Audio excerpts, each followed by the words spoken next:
शक्ति यादव जी, 3 दिन हो गए हिंसा को, कल चौथा दिन था और आज 5वां दिन है। 2 दिन से वहां पर शांति है, अपने दर्शकों को बताते हुए मेरा प्रश्न है आपसे, अभी भी चाहे नीतीश कुमार हो, तेजस्वी यादव हो, राबड़ी देवी जी हो, हर कोई यही कह रहा है कि बीजेपी ने ये कराया है। तो क्या आप बीजेपी की ताकत के सामने असहाय हैं?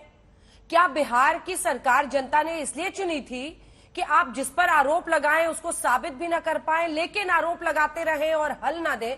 क्योंकि अगर आप दंगे नहीं रोक पाएंगे तो फिर आप सरकार किस काम के? अंजना जी, ठीक कहा आपने। 32 साल की चर्चा सुधांशु भाई ने की। 30 साल से इनकी सत्ता है, नीतीश जी की और लालू जी की, पर ये भूल जाते हैं कि पार्ट ऑफ द गवर्नमेंट की भूमिका में 15 साल आप भी रहे हैं। अच्छाइयों का अपने गले लगाते हो, लेकिन जो चीज नहीं है उनसे आप पल्ला झाड़ लेते हैं। सवाल थे आप, मैं आपको पुरानी जगहों पर ले जाना चाहता हूं। बिहार शरीफ से नाता रखता हूं चूंकि जिला मेरा है, और मैं उसको दंगा नहीं मानता इसलिए कि वो उपद्रवियों ने माहौल बिगाड़ने की कोशिश की है। आपके एंकर, आपकी जो रिपोर्टर है श्वेता जी, वहां गई थी।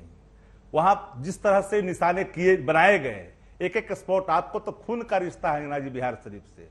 एक एक गली, एक एक कुची, धैर्य रखने वाले को सैल्यूट करनी चाहिए। क्रिया का प्रतिक्रिया ठीक है, पत्थरबाज हो या छुरेबाज हो, जो लोग पाए जाएंगे दोषी, चाहे इस धर्म के हो या उस धर्म के हो, बख्शे नहीं जाएंगे।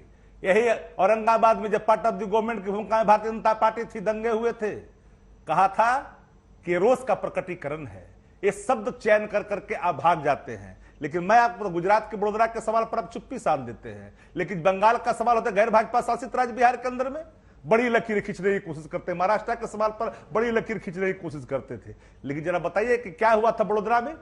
क्या सवाल क्या था आपके गृह मंत्री वहां के?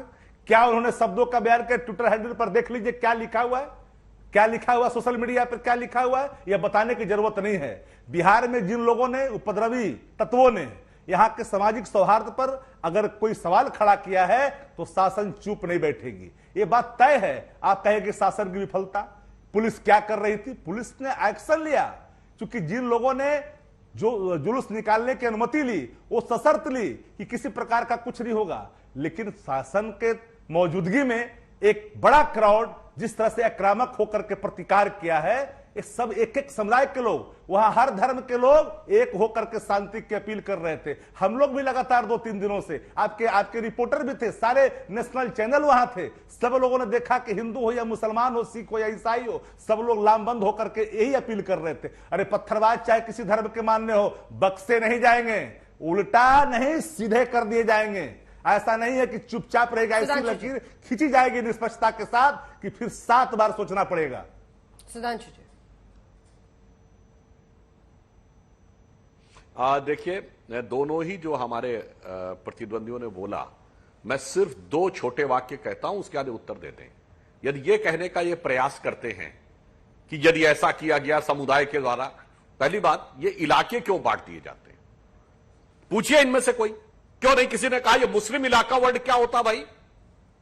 इस देश में क्या समुदाय के आधार पर इलाके होंगे? दूसरा, मैं विनम्रता से पूछता हूं बाकी जितने हमारे प्रतिपक्षी बैठे, कोई उदाहरण बताइए कभी मुहर्रम के जुलूस पर हिंदुओं ने पथराव किया हो? पिछले 75 साल में एक उदाहरण बताइए।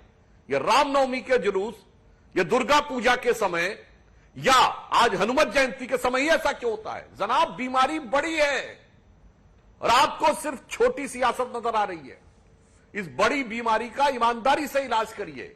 इसलिए मैं इससे कहना चाहता हूं, और बड़ी बात कह दूं, एक बात, बहुत हमारे विरोधी जब कहते हैं ना सर्वधर्म संभाव, सर्वपंथ संभाव की बात करते हैं, तो गांधी जी के प्रिय भजन जिसमें गांधी जी ने संशोधन किया था उसको जरूर बोलते हैं, रघुपति राघव राजा राम, पतित पावन सीता राम, आगे कहते ईश्वर अल्लाह तेरो नाम।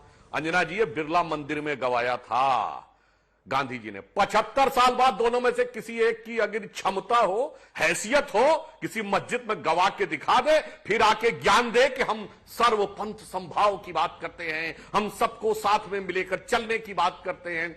इसलिए मैं कह रहा हूं, आप लोग हिम्मत भी नहीं कर सकते कि किसी से ये कहे कि मस्जिद में ये गवा दो कि ईश्वर अल्लाह तेरो नाम। मंदिर में गवाया जा चुका है।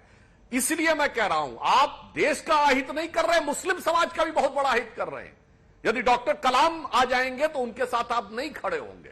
बिस्मिल्लाह खां के साथ नहीं खड़े होंगे, वीर अब्दुल हमीद के घर पे नहीं जाएंगे, ब्रिगेडियर उस्मान के घर पे नहीं जाएंगे। आप इशरत जहां, याकूब मेनन और अबू सलेम, मुख्तार अंसारी, अतीक अहमद, छोटा शकील, क्यों भाई साहब राष्ट्रवादी मुस्लिमों के से परहेज और अपराधी और आतंकवादियों के साथ इतना लगाव?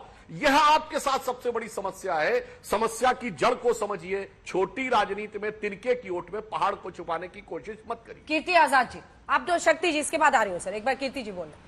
कीर्ति जी वो कह रहे तुष्टीकरण इस हिंसा की जड़ में है।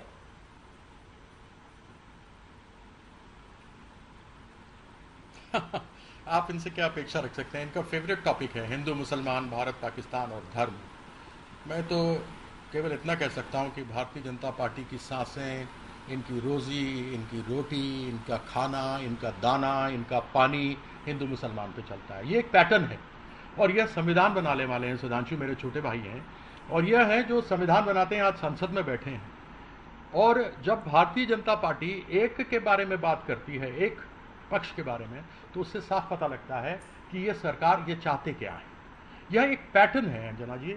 यह पैटर्न आज से नहीं है, यह पैटर्न तब से है जब से भारतीय जनता पार्टी राजनीति में आई है। मैं आपको पीछे कुछ उदाहरण दे देता हूं। 6 महीने पहले बंगाल चुनाव के पहले वहां पर शुरू हुआ कि दुर्गा के साथ ऐसा होता है, वैसा होता है, और वहां पर एक इनके गए थे रामजादे और न जाने कौन जादे बोल करके आए थे। आपको ध्यान होगा, आपके चैनल पे 1-2 बार चला था, उसके बाद वो नहीं चला था।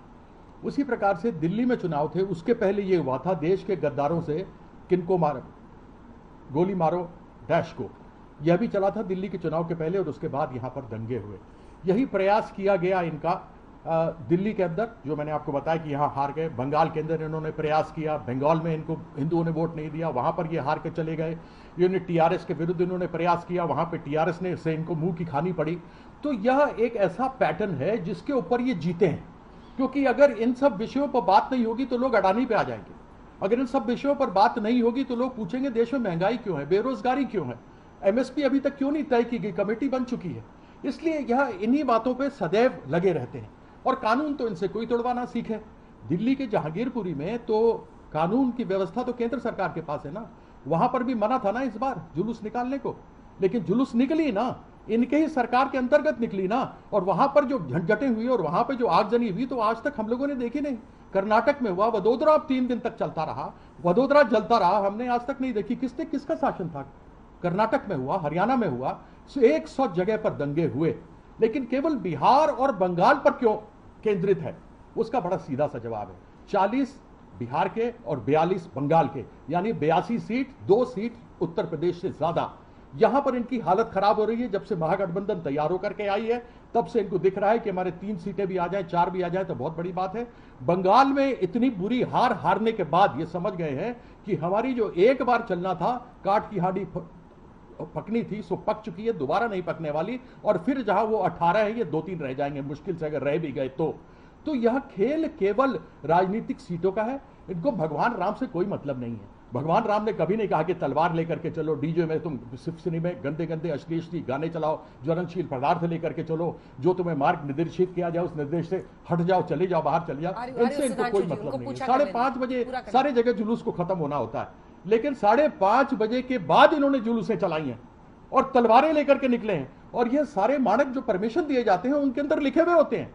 ये ऐसा नहीं कि मैं कह रहा हूं, और सुधांशु जी खुद जानते हैं, राजनीति में रहे हैं, और जो बाकी लोग राजनीति में नहीं भी हैं वह भी जानते हैं। जब कभी धरना प्रदर्शन करते हैं तो पुलिस परमिशन में आपको निर्देश लिख कर देती है, आप उसको मानते हैं तब आपको जुलूस चलाने को मिलता है। फिर ये कह देना कि आपने राम जुलूस में ऐसे कर दिया, फिर वैसे कर दिया, रूट आपने बदल दिया, आपने तलवारें ले ली, आपने ज्वलनशील पदार्थ ले लिए, आपने जोर जोर से डीजे बजाए, आपने लोगों को उकसाने का प्रयास किया, तो फिर स्वाभाविक है कि एक तरफ से होगा तो दूसरी तरफ से होगा। और मैं ये नहीं कहता जिस प्रकार से केवल यह एक ही लोगों को, एक ही तरह के लोगों को यह सिर्फ उनके ऊपर इल्जाम लगाते हैं। मैं तो कहता हूं दोनों तरफ से हुआ है।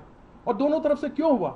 अगर आप उकसाओ नहीं, साथ में रहो तो बढ़िया है, लेकिन ये चल जाएंगे मस्जिद में सुना करके दिखाओ, तुम पाकिस्तान में चल के दिखाओ।